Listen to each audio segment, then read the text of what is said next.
എല്ലാ വീടുകളിലും CCTV ഉള്ള വീടുകളാണ്. നമ്മളിപ്പോൾ ഉപയോഗിക്കുന്ന വണ്ടികളിൽ ക്യാമറയുണ്ട്. അത് കാണിച്ചതിന് ശേഷം അത് ഷൂട്ട് ചെയ്ത് സ്വന്തം ഫോണിൽ ഇടുകയും മറ്റുള്ളവർ പകർത്തുകയും. വാളയാറിലെ പിന്നെ ലൈംഗിക പീഡനം കുട്ടികളുടെ മരണം, 2 വീലറിൽ 3 പേര് പോയാൽ എറിഞ്ഞിടുന്ന പോലീസ്. ഇത്തരം വീഡിയോസ് പ്രചരിപ്പിക്കുന്നതിൽ തൊണ്ടി മുതൽ നിലയ്ക്ക് ഈ ഫോണുകളൊക്കെ കയ്യിലിരിക്കുന്ന പോലീസിന് കഴിഞ്ഞ പിണറായി സർക്കാരാണെങ്കിലും രമേശ് ചെന്നിത്തലയുടെ ആഭ്യന്തര വകുപ്പാണെങ്കിലും IT ആക്ട് ഏറ്റവും കൂടുതൽ പ്രയോഗിച്ചിട്ടുള്ള എവിടെയാണ്?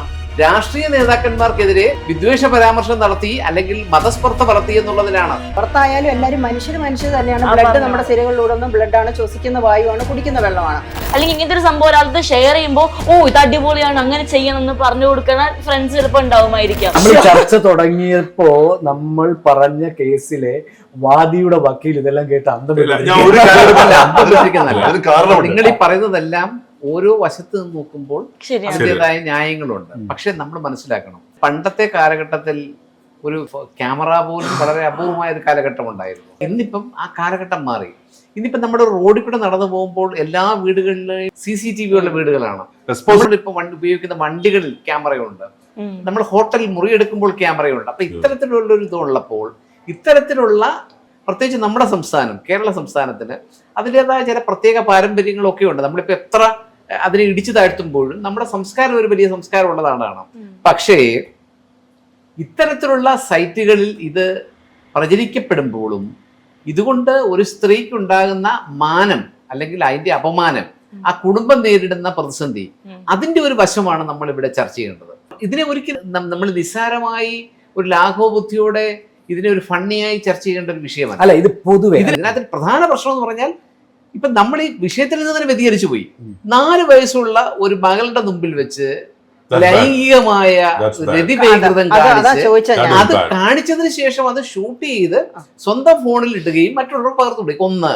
1, 2 പലരും പറയുന്നു ഇത് ചിത്രീകരിച്ചത് എങ്ങനെയാണ്, അത് അങ്ങനെയാണോ ചിത്രീകരിച്ചത്, ഇത് എന്തുകൊണ്ട് പെൺകുട്ടി ഇതിനെ എതിർത്തില്ല, അതൊന്നും ഒരു സ്ത്രീക്ക് ചോദിക്കാൻ പറ്റുന്ന ചോദ്യമാണെന്ന് ഞാൻ വിശ്വസിക്കുന്നില്ല.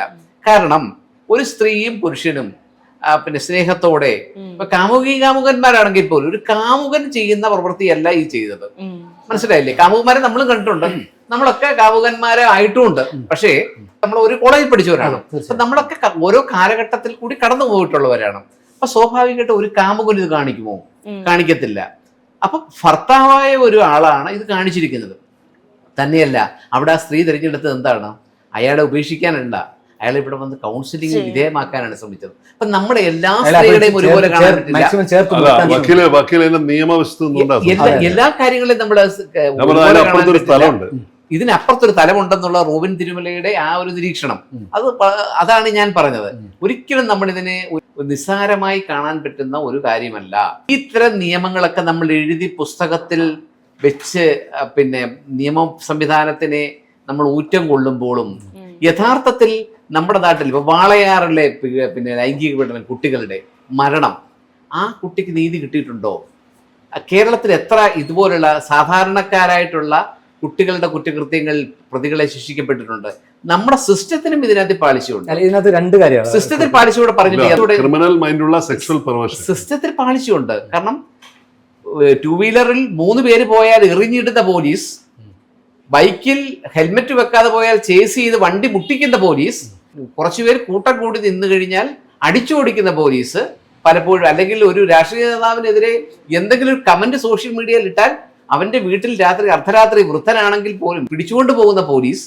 ഇത്തരത്തിലുള്ള കുറ്റകൃത്യങ്ങൾ വരുമ്പോൾ പലപ്പോഴും പോലീസ് എന്ത് ചെയ്യുന്നില്ല? പോലീസ് വേണ്ടത്ര. വക്കീലിനോട് ചോദ്യം ചോദിക്കാറുണ്ട്, ഈ ഇത്തരം വീഡിയോസ് പ്രചരിപ്പിക്കുന്നതിൽ തൊണ്ടി മുതൽ നിലയ്ക്ക് സാർ ഈ ഫോണുകളൊക്കെ കയ്യിലിരിക്കുന്ന പോലീസിന് പങ്കില്ല പ്രചരിപ്പിക്കുന്നതിൽ? ഉണ്ട്, തീർച്ചയായിട്ടും പങ്കുണ്ട്. പലപ്പോഴും പോലീസ് തന്നെ മറ്റേ കൈമാറുന്നുണ്ട്. പിന്നെ പലപ്പോഴും നമ്മൾ മനസ്സിലാക്കേണ്ട ഒരു കാര്യം എന്ന് പറഞ്ഞാൽ ഇത്തരത്തിലുള്ള പിന്നെ കുറ്റകൃത്യങ്ങളിലെ പോലീസിന് ഇപ്പം IT ഇപ്പം നമ്മുടെ ഇപ്പം ഒരുപാട് പുതിയ പദങ്ങൾ വരുന്നുണ്ട്, തൂഫാൻ അല്ലെങ്കിൽ ഇതൊക്കെ വരുന്നുണ്ട്. പക്ഷേ നമ്മുടെ IT ഒഫൻസിൽ പെട്ടുന്ന ഒരാളെ, IT ഒഫൻസ് ഏറ്റവും കൂടുതൽ എടുത്തിട്ടുള്ളത് ആരെന്ന് പരിശോധിക്കണം. IT ഒഫൻസ് നിലവിൽ വന്നിട്ട് കുറച്ചു കാലമായല്ലോ. കഴിഞ്ഞ പിണറായി സർക്കാരാണെങ്കിലും രമേശ് ചെന്നിത്തലയുടെ ആഭ്യന്തര വകുപ്പാണെങ്കിലും IT ആക്ട് ഏറ്റവും കൂടുതൽ പ്രയോഗിച്ചിട്ടുള്ള എവിടെയാണ്? രാഷ്ട്രീയ നേതാക്കന്മാർക്കെതിരെ വിദ്വേഷ പരാമർശം നടത്തി അല്ലെങ്കിൽ മതസ്പർദ്ധ വളർത്തി എന്നുള്ളതിലാണ്.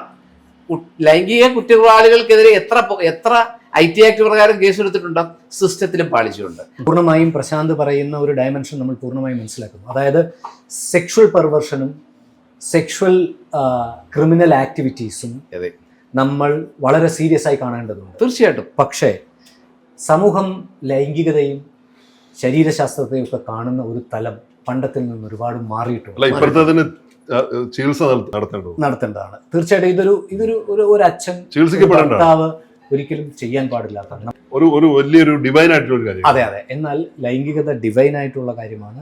അതിനെ പുതിയ തലമുറ തുറന്ന മനസ്സോടും ഒക്കെ കാണുന്നു എന്നുള്ളത് പ്രോത്സാഹനപരമാണെന്ന് തന്നെ നമ്മൾ ചിന്തിക്കേണ്ടിയിരിക്കുന്നു. മോളെ, ഞാനൊരു ചോദ്യം ചോദിച്ചിട്ട് എനിക്ക് അറിയത്തില്ലാത്തതുകൊണ്ട് ചോദിക്കുന്നത്, അതായത് ഈ നമ്മുടെ ഇവിടെയല്ല, പുറത്ത് ഒരു കുട്ടി, അല്ലല്ല പറയട്ടെ, പുറത്തായാലും എല്ലാവരും മനുഷ്യർ തന്നെയാണ്. ബ്ലഡ് നമ്മുടെ സിരകളിലൂടെ ഒന്നും ബ്ലഡാണ്, ശ്വസിക്കുന്ന വായുവാണ്, കുടിക്കുന്ന വെള്ളമാണ്.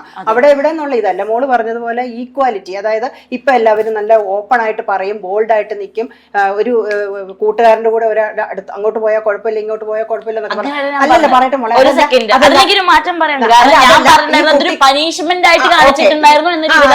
അപ്പൊ ഈ അങ്ങനെ ചിന്തിക്കേണ്ട ആവശ്യമില്ല, മനുഷ്യരായിട്ട് ഇപ്പൊ ആ പയ്യന്റെ കൂട്ടത്തില് അവള് പറഞ്ഞു നമുക്ക് കുന്നിന്റെ മൊണ്ടേ പോകാമെന്ന് പറഞ്ഞ് അവിടെ വെച്ചിട്ട് കൂട്ടുകാരെ വിളിച്ചു വരുത്തിയിട്ട് ആ കുട്ടിയെ മൃഗീയമായിട്ട് നമ്മള് എന്താ പറയുക, മനസ്സിലാക്കുന്നില്ല മോളെ. അത് വെറുതെ വാക്കുകളിൽ കൂടെ പറയാം. ഞാനൊരു എഴുത്തുകാരി ആയതുകൊണ്ട് പറയാം, ഒരുപാട് കുട്ടികളുടെ മാതാപിതാക്കള് പറയുന്നുണ്ട് ചേച്ചിയുടെ അടുത്ത്, മകള് വഴിതെറ്റിപ്പോയ കാര്യം, മിസ്യൂസ് ചെയ്ത്. അത് കുട്ടികളല്ലേ, നിങ്ങളുടെ തലമുറയിലുള്ള ആൾക്കാരെല്ലാം പറയുന്നത് തെറ്റിപ്പോയെന്ന്. അത് മക്കൾക്കും കൂടെ തോന്നണം. കാലാകാലങ്ങളായിട്ട് നടന്ന ഒരു സംവാദമാണ് ഇത്. നിങ്ങൾ പറയുന്ന പോലെ ഇവിടെ മാത്രം കാര്യമല്ല, ആ അതായത് വൈൻഡപ്പിന് മുമ്പ് കാലാകാലങ്ങളിൽ പഴയ തലമുറ, പുതിയ തലമുറ, മിഡിൽ തലമുറ, എല്ലാ മനുഷ്യരിലും ഒരു മൃഗമുണ്ട്. Every one hiding. നിങ്ങൾ പറഞ്ഞ 3 മുഖങ്ങളിൽ ഒരെണ്ണം നല്ലതും ഒരെണ്ണം സ്വാഭാവികമുള്ള, മൂന്നാമത്തെ എല്ലാവർക്കും എന്നുള്ളതുണ്ട്. അത് ആണായാലും പെണ്ണായാലും ഒരു ദിവസം ചാൻസ് കിട്ടുമ്പോൾ അത് പുറത്തെടുക്കും. പക്ഷെ ജോളി സാറിനകത്തൊരു കാര്യമുണ്ട്, ഇതിനെ പരിഹരിക്കാൻ പറ്റും കുറച്ചൊക്കെ. അടിച്ചാൽ മതി. അല്ലല്ല, ഒരു അച്ഛനും അമ്മയും ഒരു കുഞ്ഞിനെ വളർത്തിക്കൊണ്ടുവരുന്ന ഒരു ഘട്ടം വരെ ആ കുഞ്ഞിൽ ആ അച്ഛനും അമ്മയും കൊടുക്കുന്ന സന്ദേശങ്ങൾ, അല്ലെ അവരെ പറഞ്ഞു കൊടുക്കുന്നത്, അതിനെ പറ്റി ചൂണ്ടിക്കാണിക്കുന്നത്, ഇതൊക്കെ ഒരു പരിധിവരെ ഇത്തരത്തിലുള്ള കൃത്യമായ ഒരു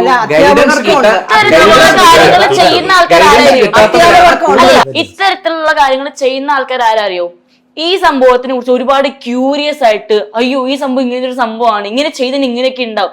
ഇതൊരു കോമൺ ടോപ്പിക്കായിട്ട് ആൾക്കാർ സംസാരിക്കാത്തത് കൊണ്ടോ, അല്ലെങ്കിൽ ഒന്ന് ബോധവൽക്കരിക്കാനായിട്ട് അങ്ങോട്ടും ഇങ്ങോട്ടും പറയാനുള്ള പേടി കൊണ്ടോ, അല്ലെങ്കിൽ ഇങ്ങനത്തെ ഒരു സംഭവം ഒരാൾക്ക് ഷെയർ ചെയ്യുമ്പോൾ ഇത് അടിപൊളിയാണ്, അങ്ങനെ ചെയ്യണം എന്ന് പറഞ്ഞു കൊടുക്കുന്ന ഫ്രണ്ട്സ് ചിലപ്പോൾ ഉണ്ടാവുമായിരിക്കാം.